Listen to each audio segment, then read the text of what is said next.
Ever campaign for myself for President of the United States or anything else. One last push, but it looks like bye-bye George Bush. Here's the ball to Magic. Magic in low. Fear won, magic nothing. Worried players chase Johnson off the court for good. And later, Fertility Watch. Are human reproductive systems polluted? CTV News with Lloyd Robertson. Good evening. American voters appear poised to give George Bush the political hook. The U.S. election campaign has entered its final hours, and the polls show Democratic challenger Bill Clinton with a strong lead over President Bush and independent candidate Ross Perot. A Clinton victory would end 12 years of Republican rule in the White House. Today, Bush and Clinton barnstormed the country and made their final appeals. CTV's Jim O'Connell reports. George Bush is almost out of time, and he knows it. In a final dash across half a dozen states, the president intensified his attack on Bill Clinton in a last-ditch attempt to inflict some damage. And the big question the American people will ask tomorrow is, who do we trust? Who do we trust with our kids? Who do we trust with our country? Still trailing in the polls, Bush is hoping for a miraculous comeback. But Bill Clinton isn't letting up for a second, pushing hard to the finish with a round-the-clock marathon covering 8 states, despite a nagging case of laryngitis. And if I work all day long, maybe that will increase the likelihood that people that are supporting our ticket will vote tomorrow. Clinton is taking nothing for granted, but there's no mistaking the euphoria within his camp. His chief strategist couldn't get the smile off his face. In a political campaign, I'm not the best poker player in the world, and I think you can look at my face and see I think I got a pretty good hand today. Thanks a lot. Okay. And for those who have called Ross Perot's ideas crazy, there was this vintage response from the Texas billionaire. See, I've got a theme song for our campaign, and here it comes. Just listen to it. We're crazy. Stuck in third place, Perot has been turning up the heat on Bill Clinton. Do you believe that it's appropriate to have senior government officials who have used drugs? He even called Clinton the chicken man from Arkansas. You know, the chickens keep on clucking and the people keep on plucking after 12 years of Governor Clinton's leadership. I'm for team. But in Clinton's home state, residents are hoping to have the last laugh, sprucing up for the biggest party in their history. Yeah, we're going to go follow it up. In Little Rock, they're even forecasting Clinton's presidential agenda. I think we should start with the economy. The economy. But then you should go on to the taxes and middle class.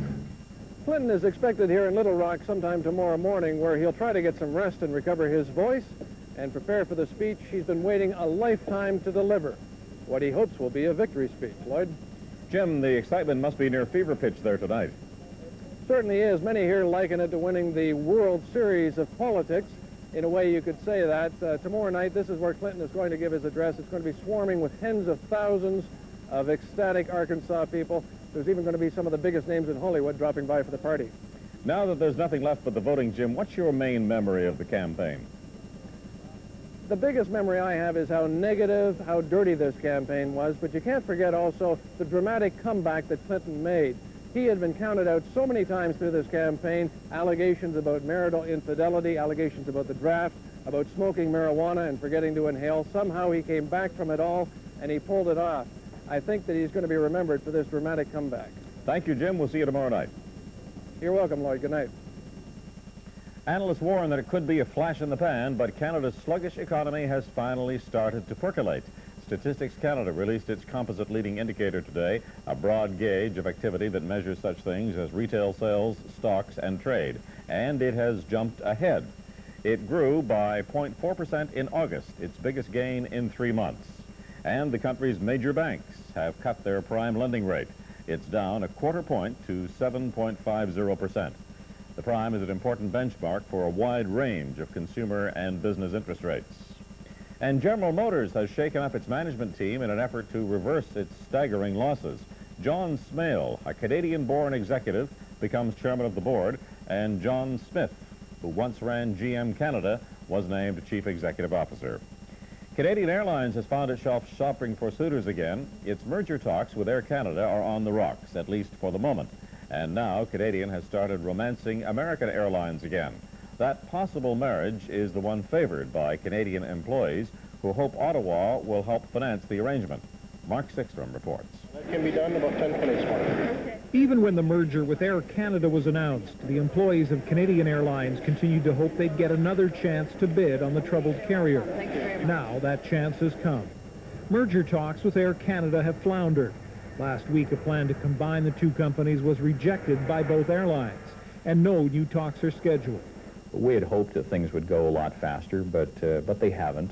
And the employees of Canadian have approached the federal government for $50 million in loan guarantees to revitalize their rescue plan.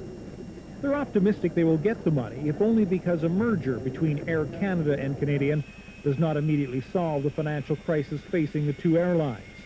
Their combined debt exceeds $7 billion. The prospect of an even bigger bailout down the road, say the employees, makes their plan more attractive. So we're looking at about $50 million, which is a lot less now than if the merger with Air Canada and Canadian takes place. We'd be looking at a bailout in the neighborhood of $1 billion to $2 billion that the analysts have predicted. Meanwhile, the president of Canadian has flown to Dallas to resume negotiations with American Airlines, which wants to buy, with the help of Canadian employees, a 25% stake in Canadian.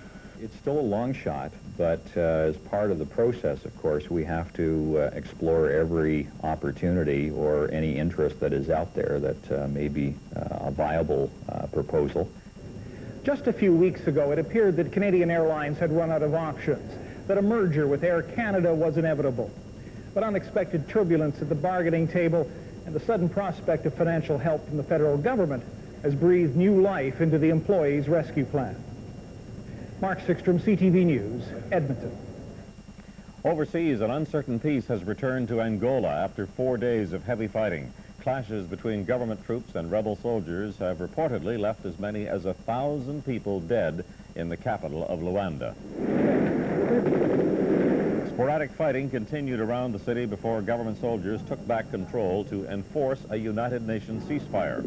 Violence has been growing worse since the government party won a general election in September.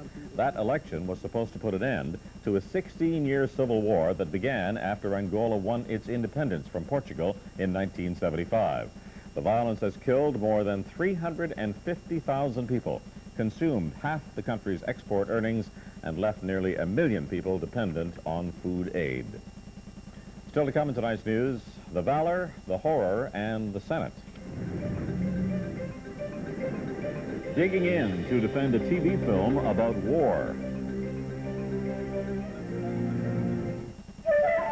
Gao is sound. Gao is motion. Gao is color. Gao is light. Gao is black. The television of choice in Japan, with a better picture, a better sound, and a sleeker design. Gao is now in Canada from Panasonic. This had better be important, Cratchit. What is this, sir? Look at this. Give it here. Next week's Canadian Tire special Christmas flyer. This is big news, Cratchit. Look at all the money I can save for a limited time on all these great gifts this Christmas. Oh, but I'm afraid you'll have to wait, sir. This special Christmas flyer isn't being delivered till next week. With values like these, Cratchit, it's worth the wait. Canadian Tire lets you give like Santa and save like Scrooge. Mr. Ghost of Christmas Past here to see you, sir. Late again. Tell him to wait.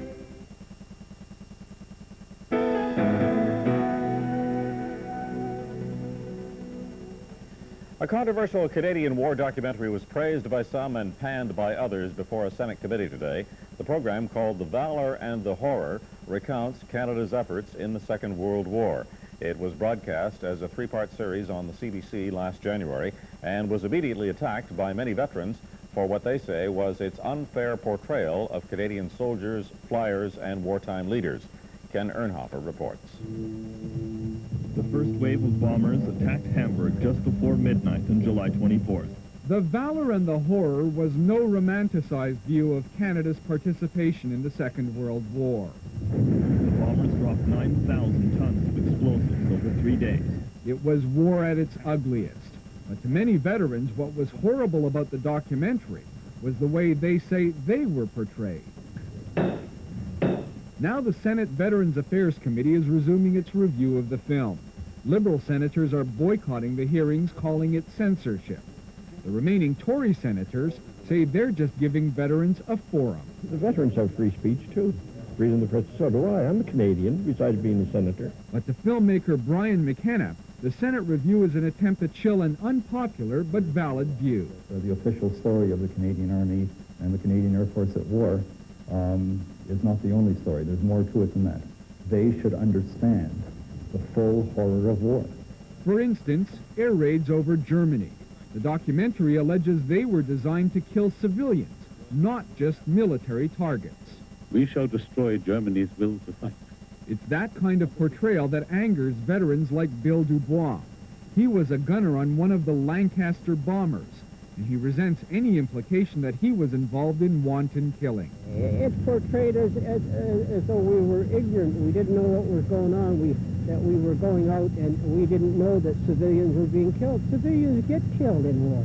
But Reverend Donald Ray, who also served in Bomber Command, says the series is telling the truth. I think that we ought to be able to look at, in a reasonably objective and dispassionate way, what the results of our bombing were on the enemy. For Joan Pennyfeather, the head of the National Film Board, which co-produced the series, the issue is simple. In our estimation, these films still do great honor to the many individuals who fought during the war years. That should not prevent us from asking questions about what went on during those years and perhaps to learn something for the future. McKenna says he's sorry if some veterans were offended, but he defends his documentary. The senators, meantime, will continue their review. And the CBC, which broadcast the series, plans to release its own evaluation of the film soon. Ken Ernhofer, CTV News, Ottawa. The protest by police in Toronto is spreading. The group representing officers across Ontario voted unanimously today to support the Toronto force in its month-long job action. Toronto police have been wearing ribbons, sporting baseball caps, and keeping the number of tickets they hand out to a minimum. They are angry about new government regulations covering the use of force, in particular, a rule that requires them to fill out a form each time a gun is drawn in public.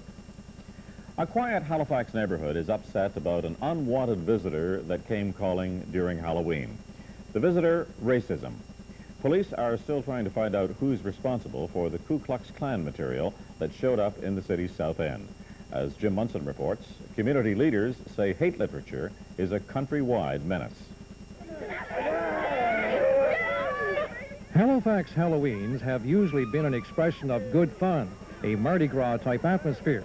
Thousands in the streets celebrating All Hallows Eve.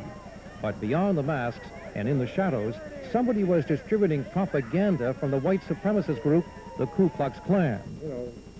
On his desk today, Constable Paul MacDonald can't believe what he is reading. It is very disgusting. It's a material that does no one any good. It's strictly bigotry brought to the forefront. Beside the pamphlets, there is a one-year-old issue of The Klansman. It attacks Canadian Jews and blacks and complains that whites in Canada have become second-class citizens. One Halifax resident says her husband discovered the KKK propaganda on the windshield of the family car. He read it, I didn't, and he said it wasn't very pleasant, and I said I didn't want to in the house. This is one of the neighborhoods where the KKK hate literature showed up on doorsteps. Leaders of Halifax's black community feel it was more than just a Halloween prank, that there are active KKK cells operating not only in Atlantic Canada, but across the rest of the country as well. Racism is a universal problem.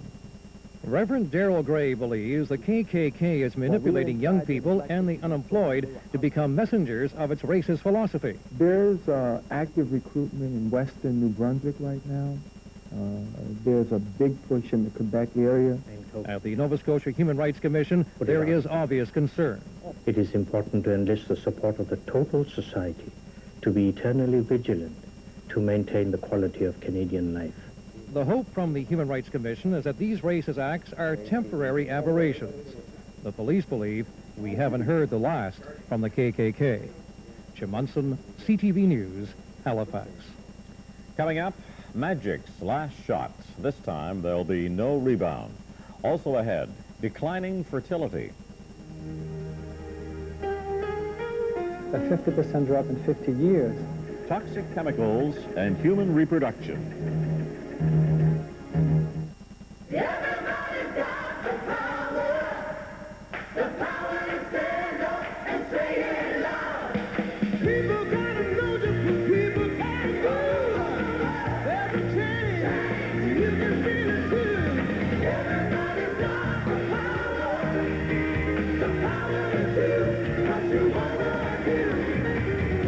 Now accomplish what you knew you could do. Find out about affordable Ambro personal computers.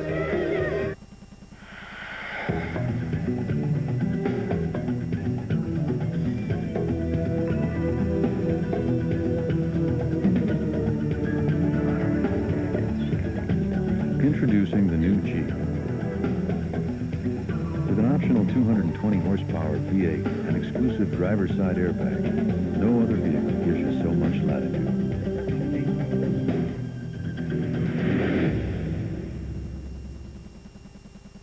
You've got a problem.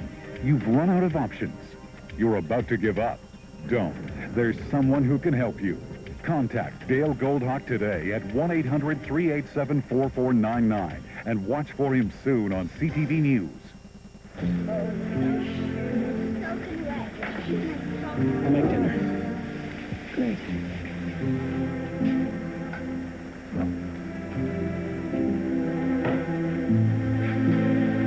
Where are the onions?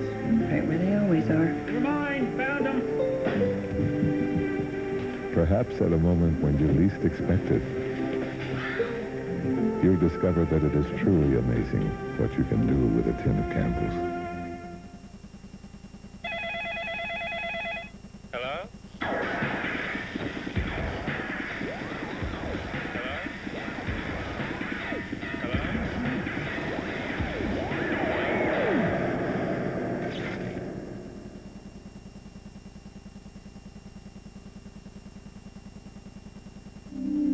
For static-free clarity, the Sanyo Compounder cordless phone. If it isn't clear, it isn't the Sanyo.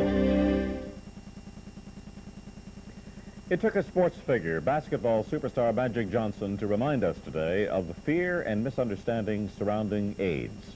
Johnson quit the Los Angeles Lakers 1 year ago after revealing he'd contracted HIV, the virus that causes AIDS. He returned to the court for the Summer Olympics and then surprised everyone by announcing he was returning to the National Basketball Association. Fans were ecstatic, but some NBA players were not. And today, Johnson decided the game for him was officially over. NBC's George Lewis reports. Though Magic Johnson and Karl Malone were together on the Olympic Dream Team, Malone now says he has misgivings about playing against Johnson in the NBA. Here's Magic. Malone and others worry about the rough moments on the court, the possibility of becoming infected through a cut or a scrape. This in spite of what doctors say.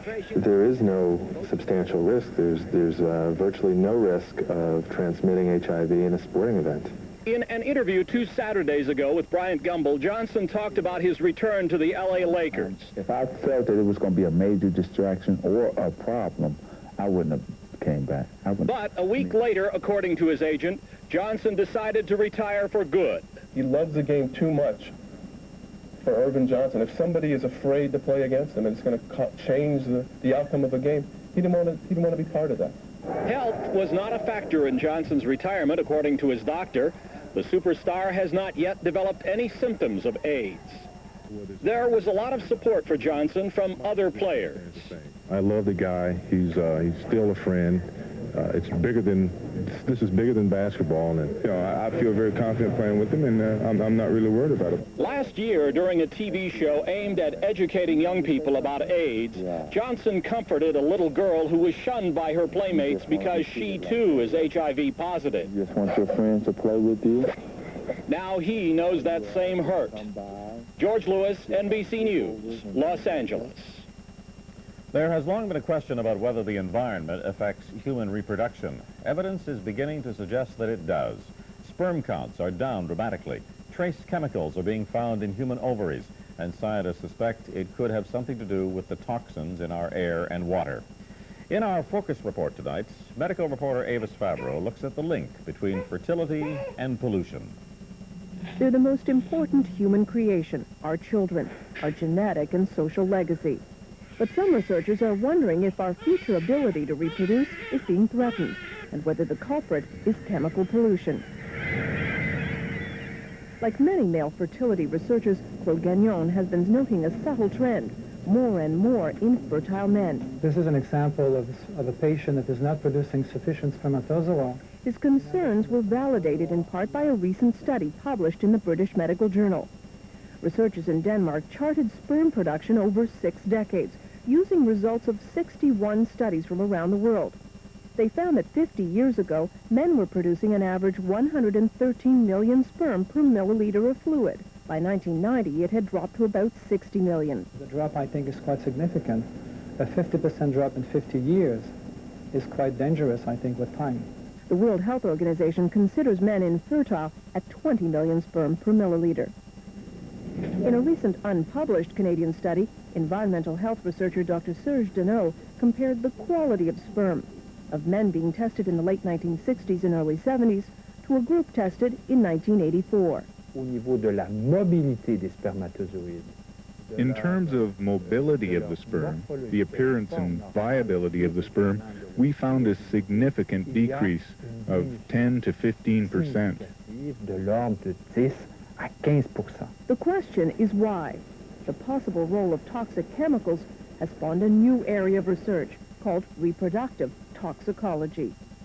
For example, this recent German study searched for pollutants in infertile patients. The researchers found chlorinated hydrocarbons like PCBs and DDT in both semen and cervical fluid.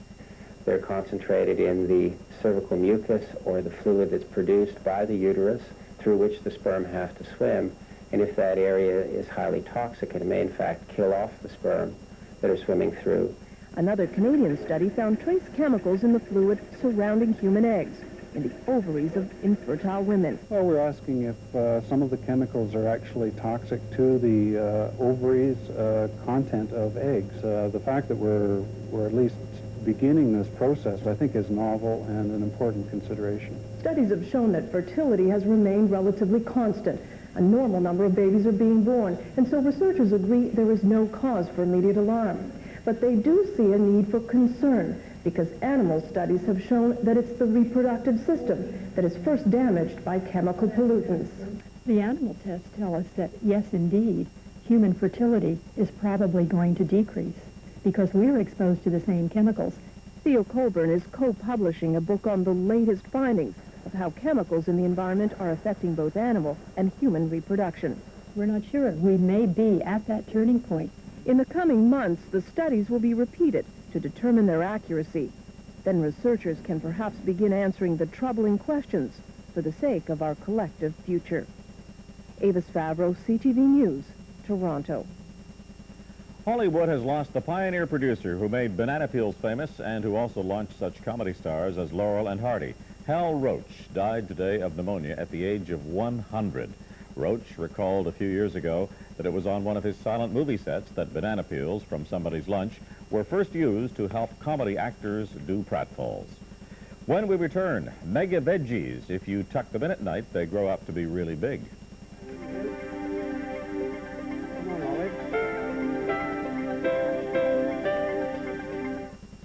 We're actually in pretty good shape, but I keep thinking there's something else we could be doing. We've got my pension, your RSP, our savings. You think that's going to be enough to retire on? You know, Maybe we need advice from someone who does this for a living. I guess the next question is, who do we talk to?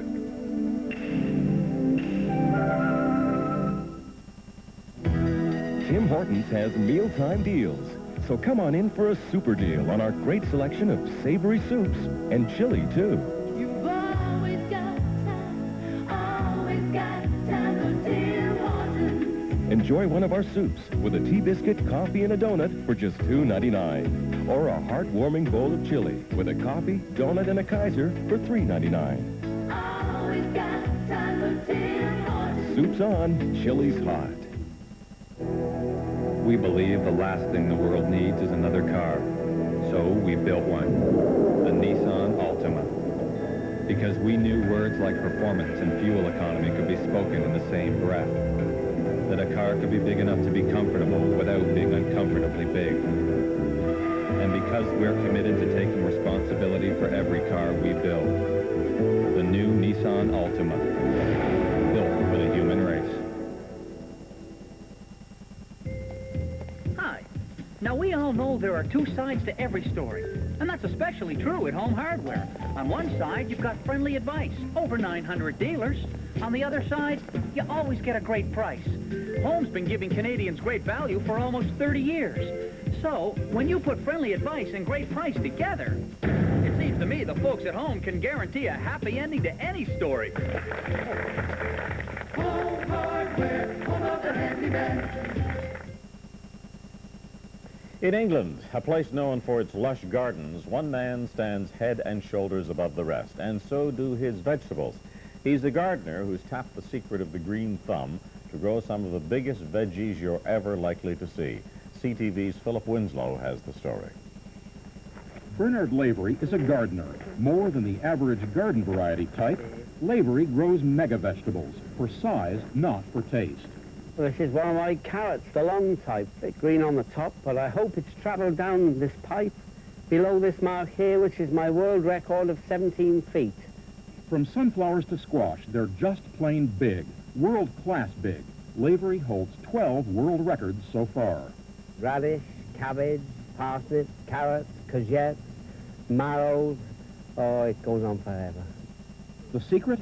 Carefully bred and selected seeds. And some lessons learned over the years. Pumpkins, for example, need to be tucked in on cold fall afternoons to keep growing. So if you cover your pumpkin up then, you keep the heat in and it probably still keep growing till midnight. The biggest secret, Lavery says, is what you might call the carrot and stick treatment and tender loving care. You give them a telling off if they don't grow, and if they do grow, you give them maybe a little kiss if nobody's watching. Yeah. Lavery's vegetables have been banned from competitions now to give lesser mortals and pumpkins a sporting chance. Ladies and gentlemen. So he acts as a master of ceremonies and keeps on gardening just for fun. I can garden from morning till night, and I think it's a pleasure. It's a privilege to do it, you know. I'll never get fed up with it. His vegetables, big and small, seem to return the compliment. If you want to be a star, Penelope, you've got to go a little bit faster than what you're doing, right? Have a good night's kip, and we'll see you in the morning. Philip Winslow, CTV News, London. And that's the kind of day it's been on this November the 2nd. Tomorrow on Canada AM, Jeff Pavir interviews Jean-Jacques Anand on the making of the film Lovers. And on CTV News tomorrow night, health food, Chinese style. An antler a day keeps the doctor away. I'm Lloyd Robertson. For all of us here at CTV News, good night.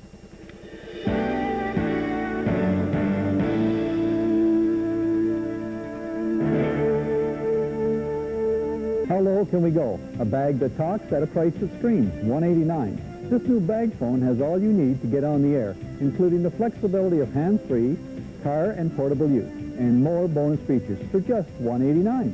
A bag that talks at a price that screams, an offer you can't ignore, for just $189. But hurry, this is a limited time offer. For more details, call or visit Trucks Plus, your Bell Mobility approved cellular agent in East End, Pembroke. The weather outside may be frightful, but at Consumers Gas Appliance Centers, our fireplaces are delightful. So are our prices and payment plan. Just charge it to your gas bill and take up to 5 years to pay. Order any one of 4 different styles of clean-burning, specially priced fireplaces today and enjoy it all winter long. Consumers Gas Appliance Centers for hot savings on the warmest sale of the year. 400 Coventry Road and Moody Square Plaza in Bell's Corners.